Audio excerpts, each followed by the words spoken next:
Hello ဒီနေ့မှာတော့ဘယ်အကြောင်းကိုပြောပြမလဲဆိုလို့ရှိရင်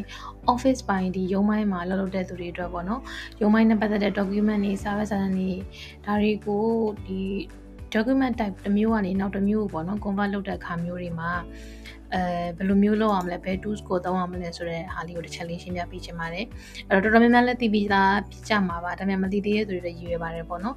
အဲ့တော့ရုံးပိုင်းနေမှာများသောအားဖြင့်ဆိုလို့ရှိရင်ဥပမာ PDF ကနေပြီးတော့ Excel ပြောင်းလာမျိုးပေါ့နော်ပြီးရင် Excel ကနေပြီးတော့ Word ကိုပြန်ပြောင်းမလို့တော့စသဖြင့်ပေါ့နော်အမျိုးမျိုးလိုအပ်ချက်တွေရှိကြတယ်အဲ့လိုကားမျိုးတွေကြလို့ရှိရင်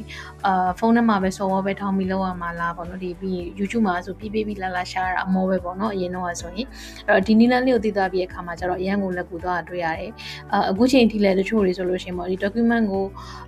Word ကနေပြီးတော့ Excel ကိုပြောင်းချင်လို့ဒါမှမဟုတ်လဲ PDF ကနေပြီးတော့မှ Word ကိုပြန်ပြောင်းဖို့လိုအပ်လို့ပါဘယ်လိုလုပ်ရမလဲဆိုပြီးတော့မေးချတဲ့မေးခွန်းတွေလည်းကုတိအောင်တွေ့နေရမျိုးရှိရပေါ့နော်အဲ့ဒါကြောင့်မလို့ဒီဗီဒီယိုလေးကိုလုပ်ပေးလိုက်ပါတယ်လိုအပ်တဲ့သူတွေကကြည့်သွားပါပေါ့နော် Okay အဲ့တော့ document ကို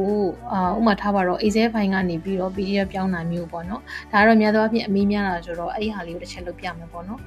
အဲ့ဒီအတွက်ဆိုလို့ရှိရင်ဘယ်ကိုသွားရမလဲဆိုတော့ website တစ်ခုကိုသွားပါမယ် website ကိုသွားပါမယ်ဆိုတော့ website name က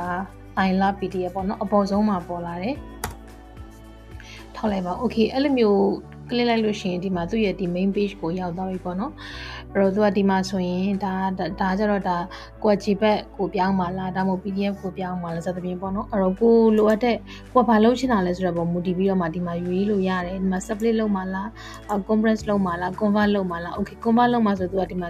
အများကြီးရွေးလို့ရတယ်ပေါ့နော်ကြည့်ဘက်ကနေ PDF ပြောင်းတာword ကနေပြီးတော့ PDF ပြောင်းတာ powerpoint ကနေ PDF ပြောင်းစသဖြင့်ပေါ့နော်အမျိုးမျိုးလုပ်လို့ရတယ်အဲ့တော့ software လည်းထောင်းစရာမလိုဘူးကိုလိုအပ်တဲ့အချိန်ကျမှဒီ website ထဲမှာလာပြီးလုပ်ချင်အပြင်အကန့်အသတ်လည်းမရှိဘူးစိတ်ကြိုက်ပေါ့နော် convert ကိုအမျိုးမျိုးလုပ်လို့ရပါတယ်အဲ့တော့တစ်ချက်လေး try ကြည့်လို့ရတယ်ပေါ့နော် okay ဒီမှာဆိုလို့ရှိရင် Excel file ကနေပြီးတော့ PDF file ကိုပြောင်းကြည့်မယ်ပေါ့နော်ဥပမာအဲ့တော့ဒီ option လေးပေးထားတဲ့ထဲကနေပြီးတော့မှ Excel to PDF ကိုရွေးလိုက်ပါပြီးပြီးလို့ရှိရင် okay သူဒီမှာမေးပြီး select Excel file ပေါ့နော်ဘယ် Excel file ကို convert လုပ်ချင်တာလဲပေါ့ okay အဲ့ကြရင်ဒါကို click လိုက်ပါ click ပြီးရင် okay ကိုကဥပမာပြမှာဆိုတော့desktop ပေါ်မှာရှိတဲ့ထဲကလွယ်ကူနဲ့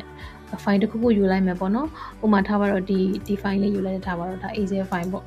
Excel file ကိုတင်လိုက်ပါပြီးတော့လို့ရှိရင်ဒီမှာသူမေးတယ် convert လုပ်မှာလားဆိုရင်ဒီမှာ convert to PDF ကို click ပေးလိုက်ပါ okay ဒါဆိုလို့ရှိရင်တော့သူဒီမှာပြီးတော့ပြီပေါ့နော်အရန်မြန်တယ်ချက်ချင်းစက္ကန့်ပိုင်းအတွင်းရတယ်ပေါ့နော်ပြီးရင် download ဆွဲလိုက်ပါ download PDF okay ဒါဆိုလို့ရှိရင်ဒီမှာသူရောက်သွားပြီပေါ့နော် download file နဲ့မှာရောက်သွားပြီတစ်ချက်တော့ကြည့်အောင်ခုနက Excel file အခု PDF file ဖြစ်သွားပြီပေါ့နော် okay ဒီလိုမျိုးလေးရလာပါပြီအဲ့တော့ခုနကပြောင်းလိုက်တဲ့ file က Excel file ကိုဒီမှာ PDF file ကြီးထွက်သွားတယ်တွေ့လားအဲ့တော့စက္ကန့်ပိုင်းပဲကြာတယ်ပေါ့နော် okay အဲ့တော့ခုနကကြတော့ Excel file ကနေပြီးတော့ PDF ကိုပေါ့နော်ပြောင်းကြည့်ခဲ့တယ်ဆိုတော့အခုတစ်ခါ PDF ကနေပြီးတော့မှ Word file ကိုသွားပြောင်းကြည့်အောင်ဥပမာပေါ့နော်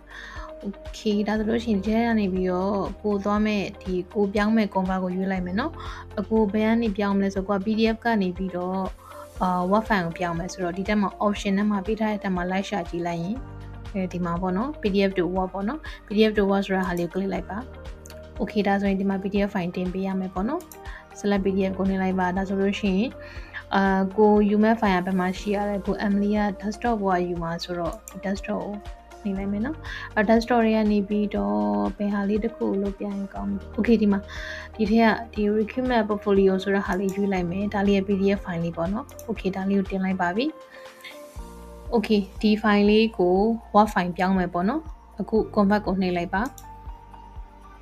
ကဲဒါဆိုလို့ရှိရင်သူပြီးသွားပြီပေါ့နော်အဲ့တော့ download ဆွဲလိုက်ပါမယ်စက္ကန့်ပိုင်းပဲကြာတယ်ပေါ့နော် download ဆွဲလိုက်ပါ okay ဒါဆိုလို့ရှိရင်ဒီမှာ download ထဲကိုရောက်သွားပြီသွားကြည့်အောင်နော်အဲ့ဒါဆိုရင် okay ဒီမှာ Word file လေးတော့တွေ့နေရပြီဖွင့်ကြည့်အောင်ပေါ့နော် okay ဒီမှာဆိုရင် Word file ဝက်ဒီမှာကွက်တီကိုရှိထားတဲ့ Excel ကိုငကူမူရင်း Excel ထဲမှာရှိထားတဲ့ file တိုင်းမှာ Word file ထဲမှာကွက်တီပေါ်လာတွေ့ရတယ်ပေါ့နော်အဲ့တော့ဒါကမူရင်း PDF file ကနေပြီးတော့မှ Word file ကိုပြောင်းထားတာပါဒီထက်မှာကိုedit လည်းပြန်လုပ်လို့ရတယ်အဲ့တော့ဒါကတော့ဥပမာပေါ့နော်ဒါကတော့ဥပမာပေါ့အဲ့တော့ ကိုကဘယ် type ကနေဘယ် type ကိုပဲပြောင်းချင်ပေါ့နော် Excel ကနေ PDF ကနေ Excel Word ကနေ Excel ဒါမှမဟုတ် PowerPoint ကနေ Word file နဲ့ PowerPoint နဲ့ Excel စသဖြင့်အမျိုးမျိုးပြောင်းလို့ရတာကိုတွေ့ရတယ်ပေါ့နော်ဒီထက်မှာ option တွေလည်းအစုံရှိတယ်အများကြီးရှိတယ်အဲ့တော့ကိုကြိုက်တဲ့ကိုလိုအပ်တဲ့ဟာကိုလိုအပ်သလိုသုံးချလို့ရတယ်ပေါ့နော်အဲ့တော့ခုနကပြောခဲ့သလိုပဲsoftware လည်း download ဆွဲစရာမလိုဘူးအမြင်နဲ့လိုအပ်တဲ့ချိန်မှာဒီ I love PDF ထဲကိုသာဝင်ပြီးတော့လိုအပ်တာကိုသာ confirm လုပ်လိုက်ပါစက္ကန့်ပိုင်းတွင်မှာမြန်ဆန်နဲ့ရတာကိုတွေ့ရပါလိမ့်မယ်အဲ့တော့အဆင်ပြေဖို့မျှော်လင့်ပါတယ်လက်တွေသုံးချကြည့်ပါအောင်နော်အဆင်ပြေပါစေလို့မျှော်လင့်ပါတယ်ကျေးဇူးတင်ပါတယ်ရှင်